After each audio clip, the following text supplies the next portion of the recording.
தம்பி தேசியம் வணக்கம். ஐயா வணக்கம். ம். என்ன சந்தோஷமா இருக்க? பட்டெல்லாம் பெருசா இருக்கு. எப்பா பட்டன்னு சொல்லாத, திட்ட போறாங்க. விபூதி எதுக்கு பெருசா வச்சிருக்கேன்னு கேக்குறியா? ஏன்? அதாவது நம்ம சின்னதா வச்சோம்னு வச்சுக்கோப்பா, அந்த வீடியோ வியூஸ் போகவே மாட்டேங்கி. அதான் கொஞ்சம் பெருசா வச்சாலாவது வியூஸ் போகும் அப்படின்னு சொல்லிட்டு தான் வச்சிருக்கேன். மக்கள் இதை நேத்து கம்மியா புரிஞ்சுக்கிட்டு. போயிருக்கு அப்படின்ட்டா? ஆமா, ரொம்ப கம்மியா போயிருக்கு. மனசு வருத்தமா இருக்குப்பா. மக்கள் தான் நமக்கு ஆதரவு கொடுக்கணும். இந்த வீடியோலாம் ஷேர் பண்ணி விடுங்க. ஏன் அப்படின்னா உங்களை நம்பி தான் நாங்கள் ஷோ பண்ணிக்கிட்டு இருக்கோம். இன்னைக்கு நம்மளுடைய குடியரசுத் தலைவர் அவர்களுடைய பிறந்த நாள், திரௌபதி முர்மு அவர்கள். ஆமா, அவங்களுக்கு நம்மளுடைய வாழ்த்துக்களை கமெண்ட்ல தெரிவிச்சுக்கலாம். நாங்களும் தெரிவிச்சுக்கிறோம். நீங்களும் உங்களுடைய வாழ்த்துக்களை கமெண்ட்ல தெரிவிங்க. ஆமா. இதுல ஒரு முக்கியமான விஷயம் என்னன்னா, பழங்குடியின மக்கள் அவங்க முன்னாடி டான்ஸ் ஆடி அவங்களுக்கு வாழ்த்து தெரிவிச்சிருக்காங்க. அதுக்கு அவங்க கண் கலங்கிட்டாங்க. ஏன்னா அவங்க எந்த ஒரு பின்புலத்துல இருந்து வந்தவங்க அப்படிங்கிறது நமக்கு தெரியும். ஆனா இந்த மாதிரி ஒருத்தங்க தான் இந்தியாவினுடைய குடியரசுத் தலைவர் ஆயிருக்காங்க. அடிமட்டத்தில இருந்து வந்தவங்களும் இந்தியாவுடைய குடியரசுத் தலைவர் ஆகலாம் அப்படிங்கிறது இது ஒரு எடுத்துக்காட்டு. அதனாலதான் அவங்க கண்கணி கலங்கி இருப்பாங்கன்னு நான் நினைக்கிறேன். இல்லப்பா, நீ ஒரிஜினலா நடந்த ஒரு நிகழ்வை பத்தி நீ சொல்ற. ஆனா அதே டெய்லர் அதே வாடகை என்று நம்ம மு.க. ஸ்டாலின் அவர்களுக்கு பாராட்டி ஒரு ஆப்பிரிக்கா கரகாட்ட கோஷ்டி, ஆமா, அதே கரகாட்ட கோஷ்டியை இன்னைக்கு ஜான் ரவி என்பவர் ஹையர் பண்ணிருக்காரு. அப்படியா? ஜான் ரவினா அவர் ஒருத்தர் இருக்காரு, ட்விட்டர்ல இருக்காரு, அவர் வீடியோ போட்டிருக்காரு. அவர் ஜான் ரவி போட்டோ வச்சுக்கிட்டு எல்லாரும் ஆடிட்டு இருக்காங்க. வாழ்த்து தெரிவிச்சு. ஜான் ரவி அப்படின்னா உங்க ஆளு இல்ல, சப்போர்ட். நீ யார் சப்போர்ட்டாவனா இருக்கட்டும், அது காசு கொடுத்தியா இல்லையா? $35 அந்த ஊர் காசுல. ஆமாப்பா, நேத்து நானும் துவாரகை செல்வனும் இதை நான் பேசிக்கிட்டு இருந்தோம். அவனும் இந்த $35 அப்படிங்கறத சொல்லி இவ்வளவு சீப்பா போயிட்டீங்களா அப்படின்னு சொல்லி சொல்லலான்னு பார்த்தேன். நான் அவனுக்கு $399 சொல்லி கொஞ்சம் ஏத்தி விட்டேன். ஹைப் ஏத்துனா இப்ப திடீர்னு எல்லாருமே சொன்னீங்கன்னா என்ன பண்றது? இல்லப்பா, ஏதோ காசு கொடுத்து ஒரு கரகாட்ட கோஷ்டிய நீங்க வாங்கி கையில முதல்வர் போட்டோ கொடுத்து ஆட வச்சிருக்கீங்க. இது மாதிரிதான் இது எலெக்ஷன் ரிசல்ட் வந்துச்சுல 2021. ஆமா, அப்ப ஸ்டாலின் முதல்வர் அப்படின்னு அறிவிச்சிட்டாங்களாம். ரஷ்யால எல்லாரும் பதறி போயிட்டாங்களாம். ஒருத்தர் எழுதியிருந்தாரு, யாருப்பா அந்த ஸ்டாலின், நம்ம ஆளு மாதிரியே இருக்காரு அப்படின்லாம். இந்த அளவுக்கு பில்டப் கொடுத்து எப்ப பாரு பில்டப் கொடுக்கறது எங்க வேலையா இருக்கு. இல்ல, ரஷ்யால நிறைய பேர் ஜோசப் ஸ்டாலினை பார்த்தா பயந்தாங்கன்னு கேள்விப்பட்டோம் முதல் முறையாக. ஏன் இல்லப்பா, இப்ப என்ன நடந்துகிட்டு இருக்கு அப்படின்னு பார்த்தேன்னா, இங்க இருக்குல்ல நம்ம ஊடகங்கள், அவங்க நிறைய பேர் பாத்தீங்க அப்படின்னா அரசியல் விமர்சகர்கள்னு சொல்லுவாங்க. ஊடகங்கள் மட்டும்தான் எங்களுக்காக வேலை பார்த்துக்கிட்டு இருந்தாங்க. இப்ப அரசியல் விமர்சகர்களும் எங்களுக்காக வேலை பார்க்க ஆரம்பிச்சிட்டாங்க. யாருதான் உனக்காக வேலை பார்க்கறாங்க? ஆமாப்பா, குறிப்பா நான் அவர் பேரை சொல்ல விரும்பல. நேத்து ஒரு விவாதம் போய்கிட்டு இருந்துச்சு. அதாவது அமித்ஷா பாணியில் செயல்படும் மு.க. ஸ்டாலின் அப்படின்னு சொல்லிட்டு ஒரு தலைப்பு அது போய்கிட்டு இருந்துச்சு. அதுல அவங்க சொல்ற பாயிண்ட் எல்லாம் பார்த்தேன்னு வச்சுக்கோங்க, நீங்க என்ன முட்டுன்னு சொல்லிக்கிட்டு இருக்கீங்க. ஆனா அந்த டிவி விவாதங்களை போய் பாருங்க, கொடுக்கற முட்டுக்கு யாராலையுமே ஈடு செய்ய முடியாது, அந்த அளவு கொடுக்குறாங்க. இல்லப்பா, அப்புறம் உன்னோட பட்ட பேரை கூட அவங்களுக்கு கொடுத்துற அதெல்லாம் பரவாயில்லப்பா. அதாவது ஒரு திறமசாலியை கண்டு நம்ம வியக்கிறது பெரிய விஷயம் கிடையாது. அவங்களுடைய திறமைக்கு நம்ம எல்லாம் கால் தூசுக்கு தான் வருவோம். அந்த அளவு என்ன சொல்றாங்க? அதாவது 2021 தேர்தல் நீ சொன்னல, அவர் தேர்தலுக்கு முன்னாடி வரைக்கும் ஸ்டாலின் அப்படிங்கிறது தான் எல்லாத்துலயுமே கொடுத்திருந்தாராம். அதாவது ஸ்டாலினுக்காக ஓட்டு போடுங்க அப்படின்னு. அவர் எப்ப தேர்தலில் ஜெயிக்கிறாரோ அதுக்கப்புறம் தான் முத்துவேலர் கருணாநிதி ஸ்டாலின், மு.க. ஸ்டாலின் அப்படின்னு போடுறாராம். இது என்ன புரியுது வருது அவனுக்கு? தேர்தலுக்கு முன்னாடி எங்க தந்தையின் அடையாளம் இல்ல, தேவையில்லை, எனக்கு ஓட்டு போடுங்க அப்படின்னு சொல்லிட்டு தேர்தல் வெற்றிக்கு அப்புறமா என்ன சொல்றாரு அப்படின்னா, பாருங்க எங்க அப்பாவினுடைய ஆட்சியை நாங்க கொண்டு வருவேன் அப்படிங்கிற மாதிரி சொன்னாராம். இதுக்கு நிறைய பேர் கமெண்ட்ல என்ன சொல்றாங்கன்னா, அவங்க அப்பா பேரை சொன்னா யாரும் ஓட்டு போட மாட்டாங்க அப்படிங்கிற மாதிரி சொல்றாங்க. ஆமா, நமக்கு உண்மைதானே அது. இன்று வரை யாராவது இப்போ அதிமுக பார்த்தா என்ன ஆட்சி சொல்றாங்க? அம்மா ஆட்சி, எம்ஜிஆர் ஆட்சி அப்படிங்கிறாங்க. காங்கிரஸ் பார்த்தானா காமராஜர் ஆட்சிங்கிறாங்க. ஆனா திமுக காரங்க கருணாநிதி ஆட்சி கொடுப்போம், சரி விடு, அவங்க மொழியிலேயே கலைஞர் ஆட்சியை கொடுப்போம்னு சொல்லவே மாட்டாங்க. எவனோ ஓட்டு போட மாட்டான்னு தானே. அதான்ப்பா, இப்ப எல்லாருடைய ஆட்சியும் சேர்த்துதான் இப்ப திராவிட மாடல் ஆட்சியா நடந்துகிட்டு இருக்கு. நான் கொஞ்சம் இந்த பக்கம் பேசணும், இல்லைன்னு வச்சுக்கோ. நம்ம அண்ணா அவர்களுடைய ஆட்சி, நீ சொன்ன மாதிரி எம்ஜிஆர் ஆட்சியிலையும் கொஞ்சம் நல்லது பண்ணியிருக்காரு, ஒரு 0.5% நல்லது பண்ணியிருக்காருல, அந்த நல்லது. அதே மாதிரி ஜெயலலிதா அவர்கள் பண்ண அந்த நல்லது, அதே மாதிரி கலைஞர் அவர்கள் பண்ண 99.99 நல்லது. இது எல்லாத்தையும் சேர்த்துதான் இந்த திராவிட மாடல் ஆட்சி நடந்துகிட்டு இருக்கு. இது உங்க தலைமை ஒத்துக்குமா? எல்லாமே ஒத்துக்கும்பா. அதாவது நாங்க ஏற்கனவே சொன்னார்ல, எங்க சின்னவர் கூட சொல்லியிருந்தாரு பாரு, இப்ப இருக்கிற அமைச்சர்களை கம்பேர் பண்ணும்போது அந்த அம்மா எவ்வளவோ பரவாயில்லையே அப்படிங்கிற மாதிரி சொன்னாரு. அவரும் சொல்லியிருக்காரு, துரைமுருகன் அவர்களும் சொல்லியிருக்காரு. சோ எல்லாருமே அப்படிதான் பண்ணுவாங்க. இறந்து போன தலைவர்களை அவங்க அவங்களுடைய அனுதாபிகளை நம்ம ஓட்டுக்காக பயன்படுத்திக்கணும் அப்படின்னு தான் நினைப்பாங்க. சரி, அதை விட இப்ப பார்த்தோன்னு வச்சுக்கோங்க, மதுரையில முருக பக்தர்கள் மாநாடு நடக்குது இல்லையா? அங்க செல்வதற்கு ஒவ்வொரு ஊர்லயும் இ பாஸ் வாங்க வேண்டிய அவசியம் இல்ல அப்படின்னு உயர் நீதிமன்றம் ஒரு அதிரடி உத்தரவை பிறப்பிச்சிருக்காங்கப்பா. அப்படின்னா என்ன அர்த்தம்? இது ஈஸியானதா இல்ல இல்ல ரிலாக்ஸ் பண்ணி விட்டுருக்காங்க. ரிலாக்ஸ் பண்ணிருக்காங்க. உயர் நீதிமன்றம் முருக பக்தர்கள் மாநாடுக்கு ஆதரவா செயல்படுது. இல்ல நீதியின் பக்கம் நிற்குது. சரி, அப்ப ஏதோ ஒண்ணு இப்ப வந்து இப்ப நம்ம சொல்லலாம் நீதி நேர்மை நியாயம் ஜெயித்தது. ஆமா, இந்த திருமாவளவன் இருக்காருல்ல, அவர் ஏதோ மனித சங்கிலி நடத்த போறாராம். ஆமா முருக பக்தர்கள் மாநாட்டுக்கு எதிராக மாபெரும் மனித சங்கிலி போராட்டமா நடத்த போறாரா? நடத்திட்டாரா? நடத்த போறாரு. இல்ல அவங்க நடத்தினாலும் நடத்த போறாருனாலும் பெரிய வெளியே வராது.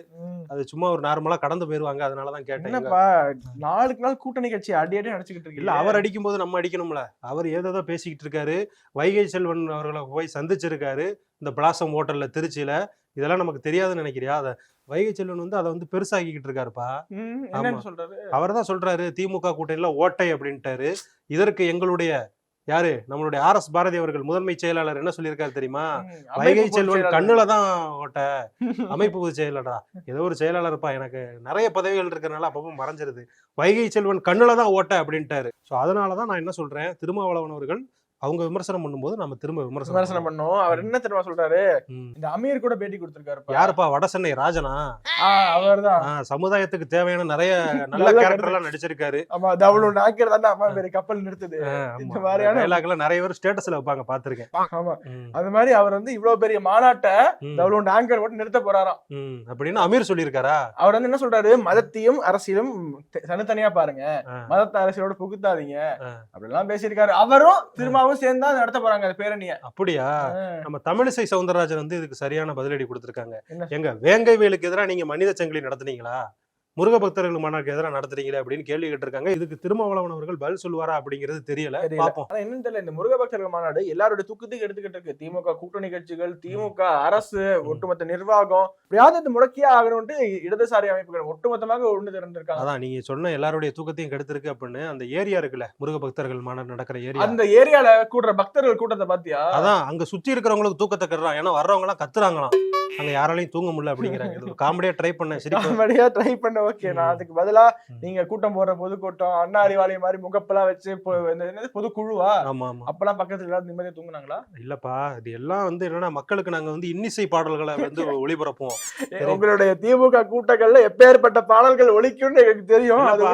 திரைப்படங்கள் பாடலும் போடணும்னு சொல்லிட்டு பராசக்தி படத்துல இருந்து பாட்டு இப்ப எடுத்துக்கிட்டு இருக்க பராசக்தி இல்ல, ஏற்கனவே வந்த பராசக்தி. அதே மாதிரி கலைஞரின் கண்ணம்மான்னு ஒரு படம் வந்துச்சு, தெரியுமா உனக்கு? கை கொடு கண்ணம்மான் எல்லாம் பாட்டு வரும். அந்த பாட்டுல இருந்து, அந்த படத்துல இருந்து நிறைய பாடல்கள் எல்லாம் போட்டோம். எல்லாத்தையோட ஒரு முக்கியமான பிரச்சனை நம்ம பேசவே இல்ல. என்ன பேசல? உங்க ஆட்சியினுடைய லட்சணம். என்னப்பா சொல்ற? அதெல்லாம் எல்லாரும் செல்வ செழிப்போட வாழ்ந்துகிட்டு இருக்காங்க, சும்மா ஏதாவது பேசிக்கிட்டு இருக்காங்க. பாலாரம் தேனாறு ஓடுது, அதோட சேர்த்து சக்கரமும் கரண்டு ஓடுது. அரசு பேருந்து போய்கிட்டே இருந்திருக்கு, பின்னாடி இருக்கிற சக்கரம் 2 சக்கரம் இருக்குல்ல, அப்படியே கரண்டு ஓடி இருக்கு. தென்காசி கலைநல்லூர் பக்கத்துல இங்க பாரு, அங்க உள்ள இருந்த 3 பேருக்கு படுகாயம் ஏற்பட்டு ஹாஸ்பிடல் அட்மிட் பண்ணிருக்காங்க. 3 சிறுவர்கள் 3 மாணவர்கள் அப்படின்னு சொல்லி 3 மாணவர்கள் தான். எல்லா டேட்டாவும் நமக்கு தெரியும். அதாவது நான் என்ன சொல்றேன் அப்படின்னா, பஸ்ல சக்கரம் நல்லா இருக்கா அப்படிங்கறதெல்லாம் மேட்ரு கிடையாது. அரசு இயந்திரத்தினுடைய சக்கரம் நல்லா இருக்கா அப்படிங்கறதான் மேட்ரு. எங்களுடைய அரசு இயந்திரம் செவ்வனே 150 ஸ்பீட்ல போய்கிட்டு இருக்கு. இதத்தான் நீ மின்னல் வேகத்துல போயிருக்குன்னு, அதான் அமைச்சர் கோவிசேகரன் இருக்காருல்ல, மின்னல் வேகத்துல தமிழ்நாடு வளருது, இது ராமாயணம் போன்ற கட்டுக்கதை கிடையாது அப்படின்னு பேசியிருக்காரு. பாத்தியா, ராமாயணத்தை கட்டுக்கதைன்னு இருக்காரா? எதுக்கு அந்த ஸ்டேட்மெண்ட்? இப்பதான் சம்பந்தம் இருக்கா? சும்மா போற போக்குல ஒரு கான்ட்ரோவர்சி கிரியேட் பண்ணி போறாங்க. இந்து மதத்தை இவங்க இழிவுபடுத்தி இவங்க பேசுற பேச்சுக்கு நம்மளும் பதில் சொல்ல வேண்டியிருக்கு. என்ன பண்ண? சரி, என்ன சொல்றது, கோபிசேகரன் அவர்களை பொன்முடிக்கு என்ன ஆச்சோ அதே நிலைமை இவருக்கு வருமா அப்படின்னு பார்ப்போம். அது நீங்க நடத்துற போராட்டத்துலதான் இருக்கு. இப்ப பாரு, இதுக்கு யாராவது அனுமதி கொடுத்துருவியா? நான் அனுமதி கொடுக்கறேன், நீங்க போராட வேண்டியதானே. இந்த முருகர் மாநாட்டுக்கு நாங்களும் அனுமதி கொடுத்தோம். மாநாடு வேற போராட்டம் வேற இல்லப்பா.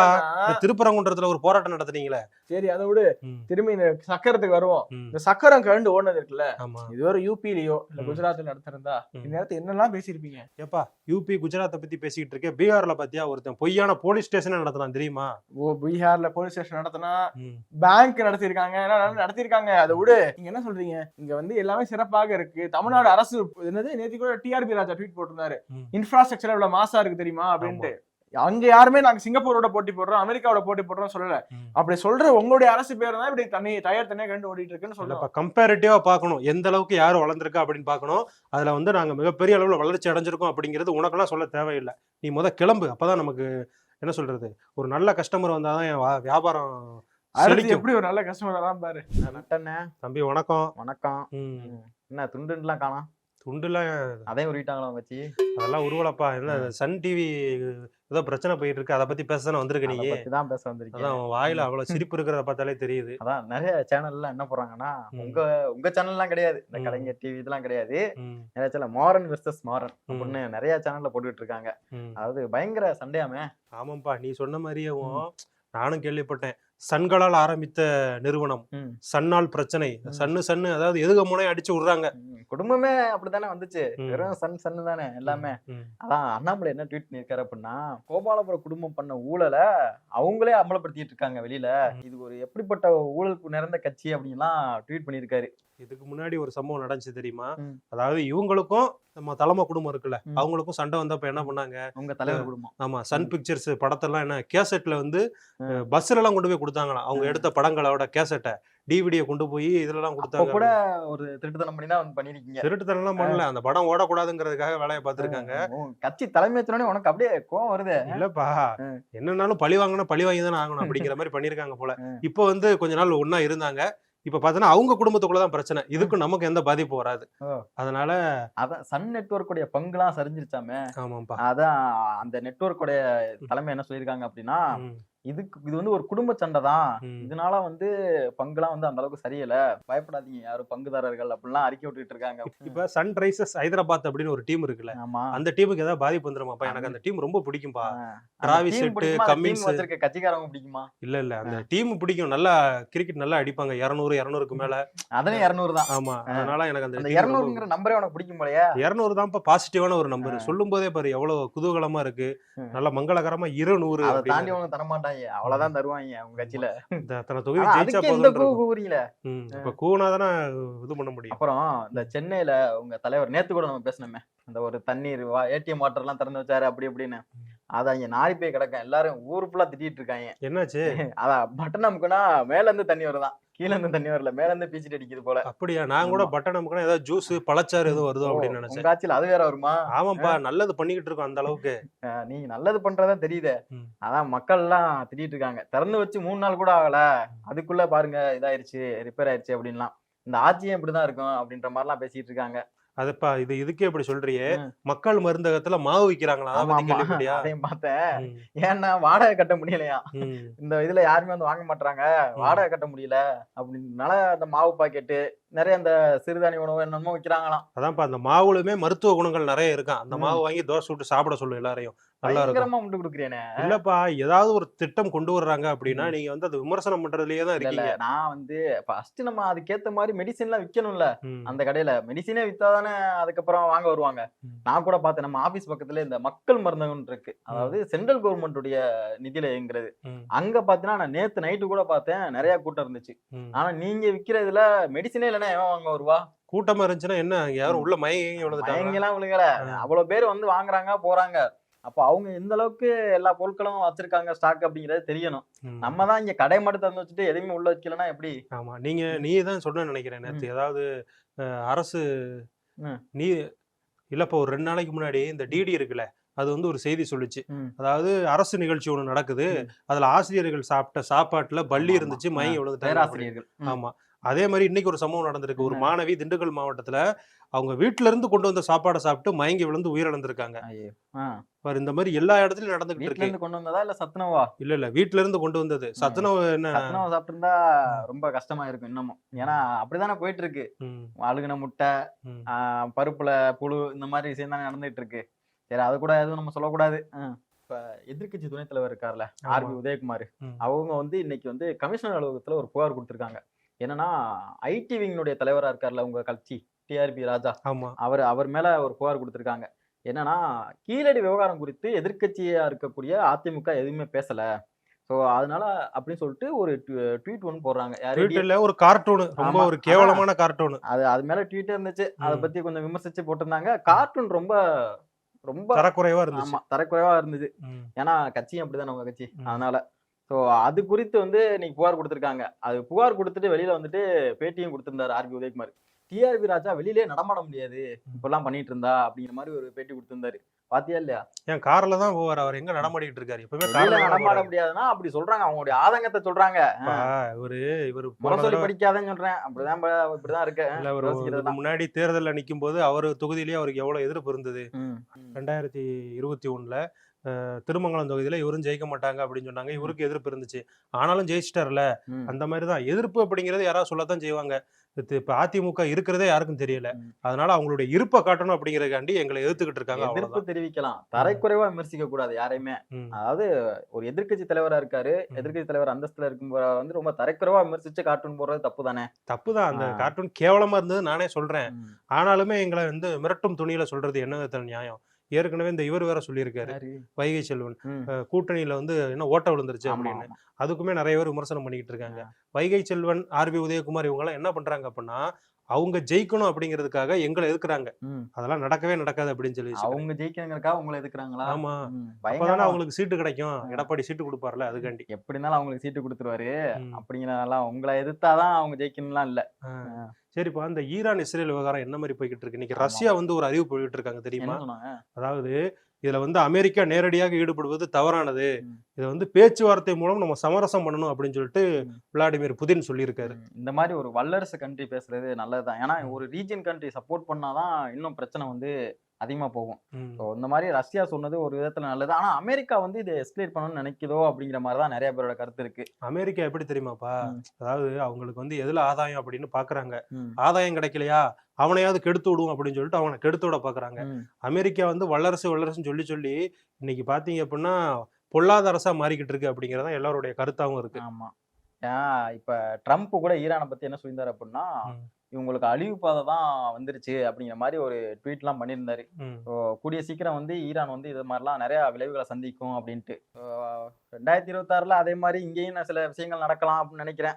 ஆமாப்பா, 2026ல ட்ரம்ப் எப்படி திரும்பவும் ஆட்சிக்கு வந்தாரோ அதே மாதிரி நாங்களும் ஆட்சிக்கு வருவோம். நடக்க போகுது. ட்ரம்ப் ஃபர்ஸ்ட் திரும்பலாம் ஆட்சிக்கு வரல, ஒரு பீரியட் தோத்துட்டாரு, அதுக்கப்புறம் தான் வந்தாரு. நாங்களும் தான் எத்தனை தடவை தோத்துருக்கோம். 10 வருஷம் தொடர்ந்து தோத்தோம்ல, அதே மாதிரி 10 வருஷம் தொடர்ந்து ஆட்சியில இருப்போம். அதற்கப்புறம் 10 வருஷமா தொடர்ந்து இருக்க போறோம்.